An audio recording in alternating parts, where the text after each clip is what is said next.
برضك من العادات الوحشة اللي عندنا ان احنا بنخلي الاخوات يخشوا يستحموا مع بعض. ما ينفعش.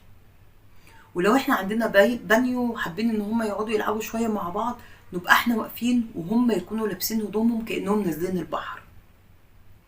لكن غير كده لا، لا، لا، تحت اي مسمى.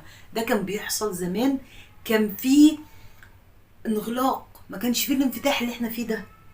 فما كانش فيه مفاهيم كتيرة قوي الاطفال بيبقوا عارفينها. لكن دلوقتي الطفل والله العظيم بيبقى فاهم كل حاجة وعارف كل حاجة ويبقى عنده فضول لكل حاجة. فبلاش مضطرين قوي، يبقى زي ما قلنا لابسين كأنهم نازلين البحر، مايور بحر.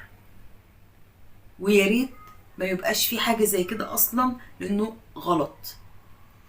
برضك من الحاجات المهمة، مفيش اطفال يناموا جنب بعض على السرير، لا ولد وولد ولا بنت وبنت. ولو الظروف مزنقة قوي وخلاص لازم يحصل ده، يبقى نخلي بالنا ان كل واحد فيهم يبقى ليه الغطا الخاص بيه. دي برضك من النقط البسيطة جدا، بس بتفرق جامد جدا.